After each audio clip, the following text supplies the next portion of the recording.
Hello friends, welcome back to my channel. அனைவருக்கும் மிகப்பெரிய வணக்கம். இன்றைக்கி எதை பற்றின வீடியோ அப்படின்னு சொல்லி பார்த்தீங்கன்னா, உங்களுடைய வயிற்றில் கரு உருவாகிட்டு இருக்குது அப்படின்றத உணர்த்தக்கூடிய முக்கியமாக 24 நாட்கள்லேயே உணர்த்தக்கூடிய 3 முக்கியமான அறிகுறிகள் பற்றி தான் நான் இந்த வீடியோவில் சொல்லியிருக்கேன். பொதுவாக ஏர்லி ப்ரெக்னன்சி சிம்டம்ஸ் அப்படின்னு சொல்லி நிறைய சிம்டம்ஸ் அப்படிங்கிறது இருக்குது. நம்மளால் எல்லா சிம்டம்ஸுமே நோட் பண்ணவும் முடியாது. நமக்கு இருக்கா அப்படின்றத ரொம்ப யோசித்து ரொம்ப ஸ்ட்ரெஸ்ஸாக தான் ஆகும்.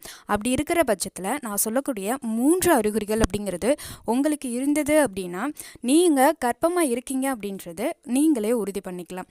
அது என்னென்னு தெரிஞ்சுக்கிறதுக்கு இந்த வீடியோவை ஸ்கிப் பண்ணாமல் வாட்ச் பண்ணுங்கள். நம்ம சேனலை நீங்கள் புதுசாக பார்க்குறவங்களா இருந்தால் சேனலை சப்ஸ்கிரைப் பண்ணுங்கள் அண்ட் பக்கத்தில் உள்ள பெல் ஐக்கனுமே கிளிக் பண்ணிக்கோங்க. அப்போ தான் நான் போடுற வீடியோஸ் உங்களுக்கு உடனுக்குடன் நோட்டிஃபிகேஷனாக வரும். நம்ம சேனலில் ப்ரெக்னன்சி டிப்ஸ் நிறையா வருது. அது நீங்கள் நேச்சுரலாக கன்சீவ் ஆகிறதுக்கு ரொம்பவே யூஸ்ஃபுல்லாக இருக்கும். நம்ம சேனலில் egg growth foods, ovulation, after ovulation, before ovulation, pregnancy versus பீரியட்ஸ்க்கான சிம்டம்ஸ் எல்லாத்தையும் டிஃபர் பண்ணி வீடியோஸ் போட்டிருக்கேன். அது மட்டும் இல்லாமல் ஹோம் ரெமிடிஸ் நிறையா போட்டிருக்கேன். ப்ரெக்னன்சி சிம்டம்ஸில் ஒவ்வொரு சிம்டம்ஸும் ஏன் வருது, அது எப்படி இருந்தால் ப்ரெக்னன்சி, எப்படி இருந்தால் பீரியட்னு சொல்லி எல்லாத்துக்குமே கிளாரிஃபிகேஷன் வீடியோஸ் போட்டிருக்கேன். அதை எல்லாத்தையுமே தனி பிளேலிஸ்ட்டாக க்ரியேட் பண்ணி இந்த வீடியோவுடைய டிஸ்கிரிப்ஷனில் கொடுத்துருக்கேன். மறக்காமல் பாருங்கள், அப்போ தான் உங்களுக்கு நிறைய இன்ஃபர்மேஷன் தெரியும். ஓகே, வாங்க வீடியோக்குள்ளே போகலாம். பொதுவாக உங்களுடைய ஓவலேஷன் அப்போ உங்களுடைய கருமுட்டையோட ஆணிட்டேருந்து வரக்கூடிய விந்தணு இணைஞ்சதுக்கப்புறம் 5 days வரைக்கும் ஃபர்டிலைசேஷன்ற ப்ராசஸ் நடக்கும். அந்த ஃபர்டிலைசேஷன்ற ப்ராசஸில் தான் உங்கள் குழந்தை அப்படின்றவங்க 2, 4, 8ன்னு செல் பிரிதல், அதாவது குரோமோசோம்ஸ் எல்லாமே மல்டிபிள் ஆகி ஒவ்வொரு ஆர்கன்ஸுக்கும் ஒவ்வொரு குரோமோசோம்ஸும் அப்படின்ற விதத்தில் டிவைட் ஆகும். அப்படி டிவைட் ஆகக்கூடிய செல்ஸ் எல்லாமே ஒரு ரவுண்ட் பால் ஷேப்பில் மாறி அது ஒரு சைக்கோட்டாக ஃபார்ம் ஆகும். அந்த சைக்கோட் தான் எம்ப்ரியோவாக ஃபார்ம் ஆகி உங்களுடைய கர்ப்பப்பையில் இருக்கக்கூடிய எண்டோமெட்ரியத்தில் கருப்பதிதல் அப்படின்ற நிகழ்வில் ஈடுபடும். அந்த கருப்பதிதல் ஸ்ட்ராங் ஆகும் பொழுது தான் உங்கள் உடம்புல பீட்டா-ஹெச்சிசிஜின்னு சொல்லக்கூடிய ப்ரெக்னன்சி ஹார்மோன்ஸோடைய அளவு சுரக்க ஆரம்பிக்கும். அந்த ஹார்மோன் சீராக இயங்கிக்கிட்டே இருந்தால் தான், அதாவது மல்டிபிள் ஆகிட்டே இருந்தால் தான், எப்படி ஃபெர்டிலைசேஷனுக்கு 2 நாளுன்னு மல்டிபிள் ஆகுதோ செல்ஸு, அதே மாதிரி தான் உங்களுடைய பீட்டா-ஹெச்சிசிஜின்னு சொல்லக்கூடிய ஹார்மோன்ஸும் மல்டிபிள் ஆகிட்டே இருக்கும். அப்படி மல்டிபிள் ஆனது அப்படின்னா உங்கள் குழந்தையோட வளர்ச்சி அப்படிங்கிறது ஆரோக்கியமாக இருக்கும். அது மட்டும் இல்லாமல் உங்கள் குழந்தை எந்தவித குறைபாடும் இல்லாமல் ஆரோக்கியமாக வளர்கிறாங்கன்னு உங்களுக்கு சில சிம்டம்ஸ் அப்படிங்கிறது வெளிவரும்.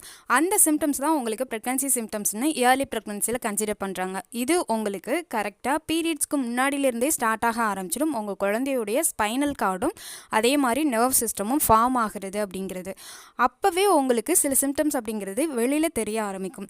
முக்கியமான 3 சிம்டம்ஸ் இருக்குது. நீங்கள் சக்ஸஸ்ஃபுல்லாக உங்கள் குழந்தைய வயிற்றில் சுமக்கிறீங்க அப்படின்னா, அதாவது ஃபர்ஸ்ட் சிம்டம் அப்படின்னு சொல்லி பார்த்தீங்கன்னா பேக் பெயின். பின்புறமாக உங்களுக்கு அடிமுதுகு வலி அப்படிங்கிறது ஹெவியாக இருக்கிறதுக்கான வாய்ப்புகள் இருக்குது. இந்த பேக் பெயின் அப்படிங்கிறது 24 நாட்களில் இருக்கும். நீங்கள் பீரியட் ஆகக்கூடிய அந்த 2 நாட்களுக்கு முன்னாடியோ 3 நாட்களுக்கு முன்னாடியோ இருக்கக்கூடிய பேக் பெயினை நீங்கள் கன்சிடர் பண்ணாதீங்க. இந்த பெயின் ரொம்ப தாங்கக்கூடிய அளவுக்கு தான் இருக்கும். ரொம்ப ஹெவி பெயினாக இருக்காது. ஒரு டாலரேட் பண்ணக்கூடிய அளவுக்கு இருக்கக்கூடியதாக இருக்கும். உங்களுக்கு பேக் பெயின் அப்படிங்கிறது ரொம்ப அதிகமாக, குறிப்பாக சொல்லணும் அப்படின்னு சொல்லி பார்த்தீங்கன்னா, நீங்கள் மோஷன் போயிட்டு வருவீங்க. மோஷன் போயிட்டு வந்தோன்னே ஒரு வகையான பேக் பெயின் இருக்கும். அந்த மாதிரி இருந்தது அப்படின்னா அது பீரியட்ஸ்க்கான பேக் பெயின்.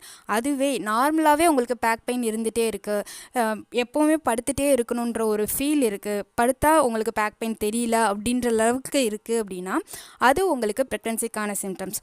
அதுவே உங்களுக்கு அந்த பெயின் அப்படிங்கிறது படுத்தாலும் போகலை அப்படின்ற பட்சத்தில் அது பீரியட்ஸ்க்கான சிம்டம்ஸாக இருக்கலாம்.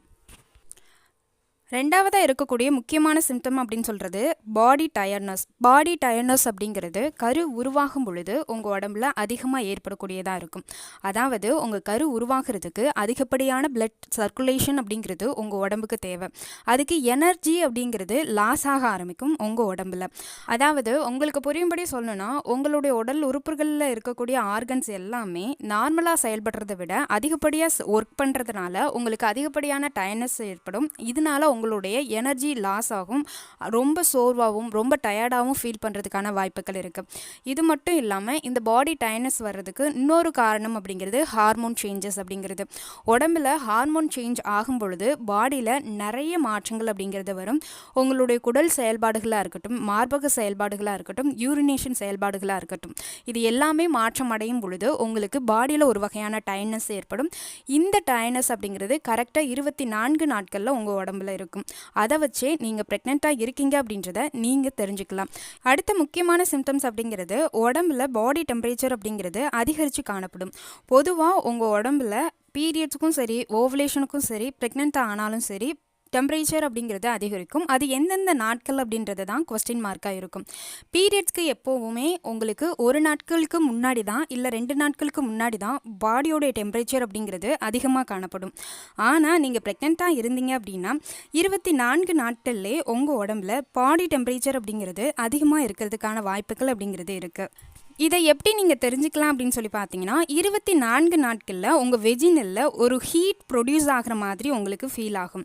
அதாவது உங்கள் வெஜினல் பகுதியில் ஹீட் ஃபார்ம் ஆகிற மாதிரி இருக்கும். அந்த இடத்த தொட்டு பார்த்தாலே உங்களுக்கு ரொம்ப ஹீட்டாக இருக்கிற மாதிரியான ஒரு ஃபீல் அப்படிங்கிறது இருக்கும். இந்த மாதிரி இருந்தது அப்படின்னா உங்களுக்கு ப்ரெக்னென்ட் ஆகிறதுக்கான வாய்ப்புகள் அப்படிங்கிறது அதிகரிக்கும்.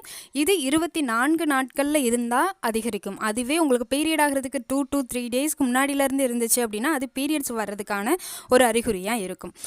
பொதுவாகவே இந்த 3 அறிகுறிகளுமே உங்களுக்கு 24 நாட்களில் இருந்தது அப்படின்னா இதுக்கப்புறத்துல இருந்து நீங்கள் அதிகமாக ட்ராவல் பண்ணுறது, ஹீட்டான உணவுகளை சாப்பிட்றது, காரமாக சாப்பிட்றது, அவுட் சைட் ஃபுட் சாப்பிட்றது, இது எல்லாத்தையுமே குறைச்சிக்கிறது ரொம்ப ரொம்ப நல்லது. அது மட்டும் இல்லாமல் ரொம்ப டான்ஸ் ஆடுறது, இல்லை ஜம்பிங் பண்ணுறது, இந்த மாதிரி விஷயங்களையும், இல்லை வெயிட் தூக்குறது, இது எல்லாத்தையுமே நீங்கள் குறைக்கிறது நல்லது. இது கரு தங்காமல் போகிறதுக்கான காரணமாக அமையலாம். அதனால தான் இதை அவாய்ட் பண்ணுங்க அப்படின்றத நான் சொல்கிறேன். நம்ம சேனலில் ஆஃப்டர் ஓவலேஷன் எப்படி கரு தங்குறதுக்கு என்னென்ன விஷயங்களை ஃபாலோ பண்ணணும்னு ஆல்ரெடி வீடியோஸ் போட்டிருக்கேன். அது கீழே ஆஃப்டர் ஓவலேஷன்ற அந்த பிளேலிஸ்ட்டில் இருக்குது. அதை ப்ளே பண்ணி பார்த்துக்கோங்க. நிறைய தகவல்கள் உங்களுக்கு கிடைக்கும். இந்த வீடியோ உங்களுக்கு யூஸ்ஃபுல்லாக இருக்குன்னு நம்புகிறேன். வீடியோ பிடிச்சிருந்தா ஒரு லைக்கு, ஷேரு, கமெண்ட் பண்ணிடுங்க. உங்கள் ஃப்ரெண்ட்ஸுக்கும் ரெஃபர் பண்ணுங்கள். இது என்னோட channel happy life with Teresa. நான் உங்கள் த்ரேசா. சேனலை சப்ஸ்கிரைப் பண்ண மறந்துடாதீங்க. என்னோட சப்ஸ்கிரைபர்ஸ்க்கு எப்பவும் சொல்கிறது தான், ஹாப்பியாக இருங்க, ஹெல்த்தியாக இருங்க, எதை பற்றியும் கவலைப்படாதீங்க.